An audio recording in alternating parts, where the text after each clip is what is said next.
Now, joining me is the Deputy Labor Leader, Richard Marles. Richard Marles, thank you for your time as always. What's the mood like within the campaign after what was a difficult first week for Labor? I think the mood is optimistic, as it's really been as we entered into the campaign. I mean, look, the media has made a fair bit about one press conference last Monday where Anthony didn't have a number at his fingertips. He came out very quickly and owned responsibility for that. That really stands in stark contrast to the way in which the Prime Minister goes about his business. And when you think about it, it was a mistake which was literally harmless. I mean, no one was hurt by that. But you think about the mistakes that the Prime Minister has made over the last 3 years. His failure to act on bushfires meant that we weren't properly prepared. His failure to roll out vaccines on time meant that millions of us were in lockdown for far longer than we should have been. His failure in aged care has meant that so many Australians in their final years are not living with the dignity they deserve, and I could go on. All of those are failures which had enormous impacts on people. And when you go out and speak to people, as I have around the country, that's what they remember. They remember that and the fact that we have a Prime Minister who literally is incapable of telling the truth, is a man that no one trusts. Now, those fundamentals remain in place, and Anthony Albanese has a vision for the future. We are talking about that as we go about, and I think those in the caucus, the party, the campaign are pretty optimistic about our ability to do that between now and election day. There was also a difficulty, though, with the GP urgent care clinics that the leader announced, that Mr Albanese announced, in terms of the funding. That was it fully costed? Wasn't it? Is there enough funding in it to do what you're saying it will? Has the policy work been done? Oh, it has been, and again, this is beat up by the Liberal Party here. Let's be clear: the way in which we've engaged in costing is exactly the way all oppositions have done, using the PBO, and we've been informed by the PBO in terms of the policy work that we've done in the normal way, and we will have all our policies costed by the PBO before election day. So we are approaching this in exactly the way that oppositions do in using the PBO and developing their policies, and the Liberal Party absolutely know that. Labor says it's going to legislate an integrity commission by Christmas. The Prime Minister says it's 2 pages of fluff, whereas they had 300 pages of detail in their model, which was rejected by Labor. Well, detail, Kieran, that was not only rejected by Labor, but rejected by every expert in this area. I mean, they've come up with a proposition which has no teeth in it at all. We have been committed to implementing an anti-corruption body at a federal level for many years now. We've made it clear that if elected, we will do it by the end of this year. But it doesn't surprise me that this is a promise that the federal government and Scott Morrison are walking away from. But if you look at the sports rules program that was being implemented literally 3 years ago in the lead up to the last election, that was an appalling waste of money, where you saw the lines blur in Scott Morrison's head between public money and Liberal Party money. So it doesn't surprise me at all that they are concerned about putting in place a serious anti-corruption body at a federal level. They have walked away from their commitment to do that. We've made it clear that we will honour the commitment, and that it is very much a promising commitment from Labor, and we'll do it this year. Should it have retrospective powers? Well, what it needs to be is a body which is independent, and it will be a matter for them as to how far they look back in relation to any issue that they seek to investigate. But what we will be doing in setting up a body of this kind is to give it its independence and make sure that it's arm's length of government.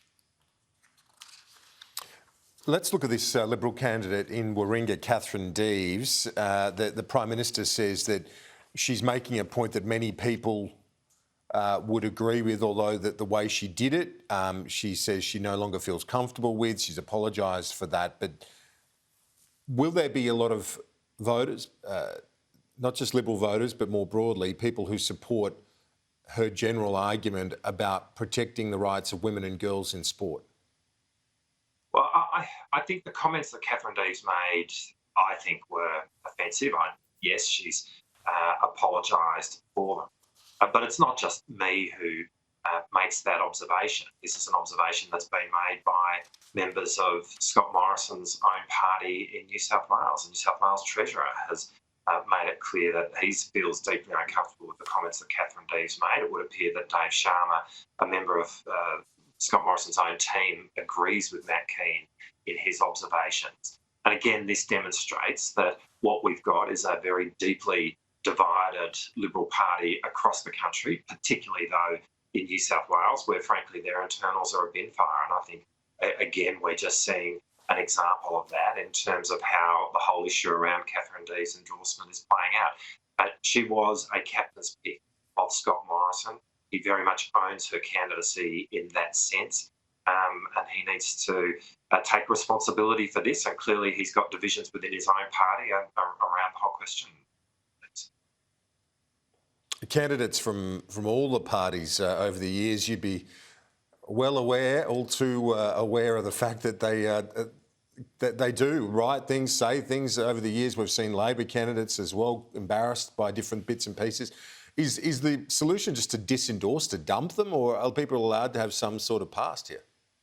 Well, it's not just a distant past, Kieran. I mean, some of these comments are as recent as November of last year. And so, they're being made in the context of the current and contemporary political environment. And that's the point here. But look, at the end of the day, this is a matter for the Liberal Party. They will make the decisions as they make them. But the point I'm observing is that within the Liberal Party, you have a whole lot of division around the question of Catherine Deves' ongoing endorsement. And it just demonstrates the extent to which you've got divisions within the Liberal Party nationally and in New South Wales. On the industrial relations front, Labor is talking about this portability of entitlements. It seems like a noble idea, but according to the business groups that have responded with great concern, it's going to cost billions and billions of dollars, Mr. Marles. Well, the first point to make here is that we're not going to do anything without full consultation with the business community about what can be done and how it might be. And so that there will be complete consultation with the business community, and that is the way in which we have gone about the way we develop policy and the way we operate. But we do need to understand that we're living in an economy where employment has never been more insecure and in that sense more precarious. We've got 500,000 Australians right now who are having to work 3 jobs or more to make ends meet. You think about the gig economy, which is a growing part of the economy. Questions of employment security in that part of the economy are really difficult compared to how we understand that term with standard employment that we have been used to within the economy. Now, in that context, the question of entitlements is a question we're raising, but nothing's going to be done here. No measure is going to be put in place without full consultation with the business community about what can be done and how it might be done. Finally, on the issue of the Solomons and China, the US stepping up its engagement on that front, you said the government's dropped the ball. But on the climate front, if you look at what China's committed to, it's hardly a beacon in terms of climate action itself. So where's the argument here in terms of why the Solomons is open to the embrace of Beijing? Well, the fact of what we are seeing play out in Solomon Islands right now can only be seen in the context of a failure of Australian foreign policy. We need to be clear about that. This is a government which has been asleep at the wheel. And it's a failure of Australian foreign policy because the starting point in terms of all the relationships that the countries of the Pacific have with the rest of the world ought to be in terms where Australia is the natural partner of choice. And we are the natural partner of choice if we put in the effort and if we do the work, because we are the country that the countries of the Pacific look to. Now, the fact that that is then not playing out in relation to Solomons means that it is a failure of Australian foreign policy. And so the questions I ask in respect of this is, which ministers have been to Solomons on an ongoing basis in the last 6 months? Who has Manasseh Sogavari's phone number on their phone? Why did it take so long before we saw Zed Sejelta go to Solomons after this became an issue that was raised? And indeed, we heard the Americans making clear that they were going to visit Solomons before the Australian government sent Zed there.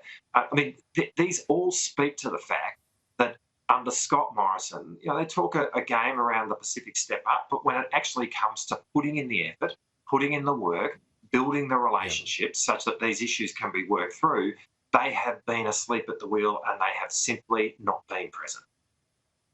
Deputy Labor Leader Richard Marles, happy Easter to you and your family. Thanks for making the time to speak to us this Sunday. Thanks, Kieran. You too.